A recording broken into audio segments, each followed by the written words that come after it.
Hey, welcome back to another indie devlog. This one is for February 2020. Bit late, it's March, but it's okay. But yeah, so we're basically this month worked on a lot of stuff, and we're gonna get into talking about the story and the new conversation system. But before that, straight away got a new Discord open. This Discord's designed for basically sharing feedback, talking, just hanging out. We're going to be doing giveaways as well as gaming nights and a few other events in the future. So yeah, check it out, join and have fun. But yeah, we'll get straight into the actual meat of everything, and that is the conversation system. So the new conversation system. This is pretty much a expanded version on what the original Astrolife did with its conversation system. Now, there's flaws in that original one, which was that you needed a keyboard and actually to input a message, because you actually had to type it out, which helped for immersion because the players are actually the ones writing the message what they actually thought. But to develop for was a nightmare, and as well as very buggy, and in general some players couldn't really work out what the message actually say because some things didn't register. Which is why I wanted to try and circumvent this new system, but also still add more player expression, like build off what the original did, and I think I did it pretty well. So, the new system. It's basically broken up into three parts. You've got non-verbal, verbal, and written. So non-verbal is basically body language, so basically it's like through a combo system, so left, right, left, right, left, right is I know, up, down, up, down, up, down is a yes, and up is, well, I don't know. So it represents the body language through doing the actual action.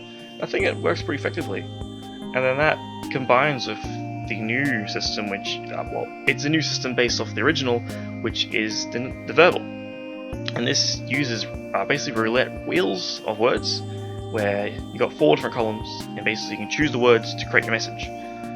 I think it works a lot more effective. It can be done with a controller, it's easier to work with, easy for the player to understand, and also visually the UI I think looks a lot better. And then you have the final one, which is the book, the written, which is, it's a book.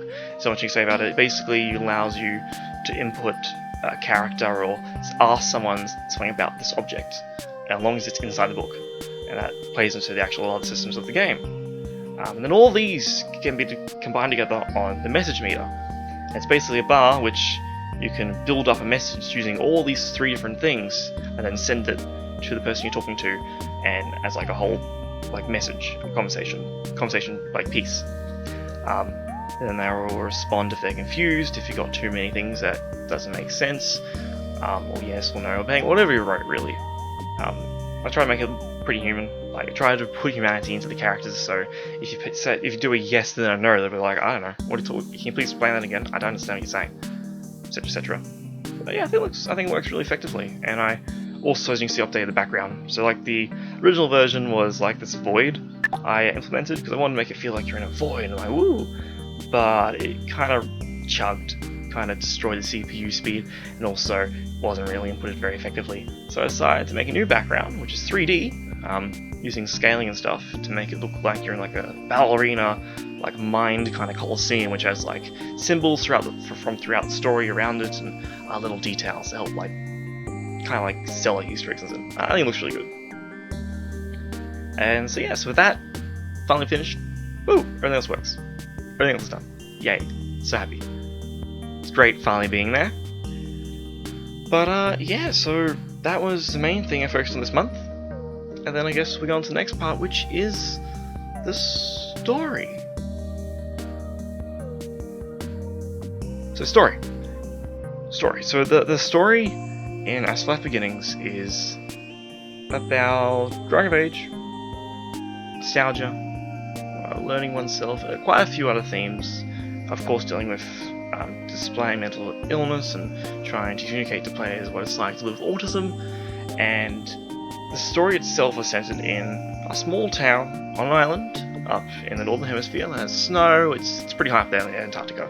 Hang on, Antarctica's down. Antarctic. I think I'm Aussie, so it's like Antarctica. I think of when it's ice. It's downwards, you know. But basically up there, and the town was founded as a mining town, but that was a long time ago. The mines have dried up ages ago, and people have all moved away, so it's like a dying town. There's not much around, but there's remnants of many people having lived in the past, so it's kind of got this sad kind of atmosphere to it. Like forgotten memories, really. Like you feel like forgotten memories lying all around. That's kind of what plays into the actual story.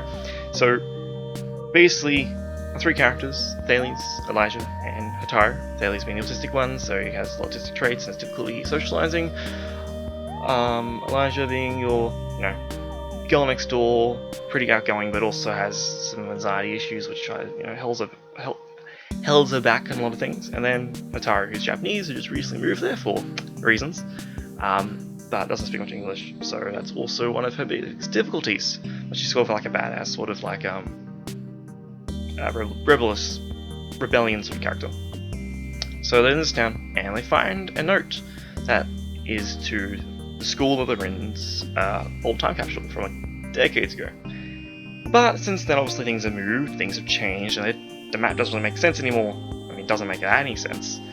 So they've got to go on an adventure to find the time capsule. And this goes to many places. It takes them all over the island. So I guess we should talk about that. So the island is an island. It's surrounded by water, and basically the island is separated into small, 3 smaller islands. You know, the first one you start on, which is the school, and the remaining town, which is the people who mainly live there. And that connects by bridge to the mainland, or the mainland of this island. And there's a few mountains there. There's caves, the actual old mines, lots of industrial stuff basically, as well as wetlands and like a lot of natural things as well. And then that links up to the third island, which has another town there, which only has 1 person remaining in it, which also connects to the sand dunes. So it's got like this loop that goes around. So you start in one area and you loop around the other side of the island, and then you can see where you started from once you get back there. So it has a fast travel system, which is through the train. So the train runs from the mainland through the island. So basically, when the game begins, the trains are all snowed under, so they don't work. But as you open up the game, the train lines get cleared, and you can actually flow through them again. So just hop on the train, get to the next part, works pretty well. And so that's this island. There's many other things there. There's the old treehouse, you've probably seen a lot of the footage I've done. That has a lot of story significance, but I won't spoil it now. But yeah, so basically they go around solving mysteries, helping people, and the greatest mystery itself is right underneath their noses, involving the person who founded the school, his daughter, and her daughter. And a lot of stuff happens there, and I won't get into it because I don't want to spoil it, even though I spoiled everyone to talk about. But yeah, so that's the groundwork for the story and the town you're in. And I think it's going to work pretty well. Like the idea of the story is, so you talk to many people and you help them solve issues. The majority of them have some form of ADHD autistic spectrum disorder, or other mental issues. Like not all of them, but majority, and that's what you try to help them with their issues. And you learn from them as you do it, what affects them, ways to help them. One of them is a rally car driver. Another one is looking for the first greenery of spring. Another one is basically down the dumps a bit. Wants to build some stuff, pretty much. I know, pretty generic, but just doing surface level here. But yeah, so that's the story. That's where we are. Yeah, and that moves across into, I guess, the final thing we'll talk about today, and that's what I've been doing with the game. I'm going to some places and stuff. So, early month, I showed it off at the QUT Game Development Club's O-Week little game session. So, set up there, and a few people came along, and had some people who actually played the game previously, and the original one, when that came out. And I was surprised I was there, and I was like, oh, hang on, that's the prequel, oh, hey, oh, okay, cool. And that's actually helpful, because I got a lot of feedback about things I can improve, things that perhaps should be changed, etc. So that was extremely helpful as a developer, and I'm going to take on board a lot with the remainder of the development of this game.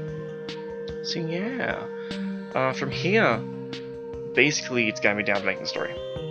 So pixel art, a lot of pixel art for the overall map, doing the actual places the player can explore. It's just a lot of art now, and a lot of dialogue.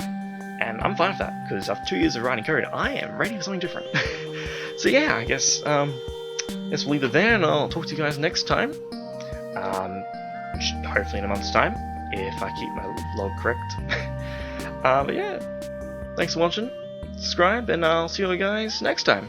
Brad out. Bye bye.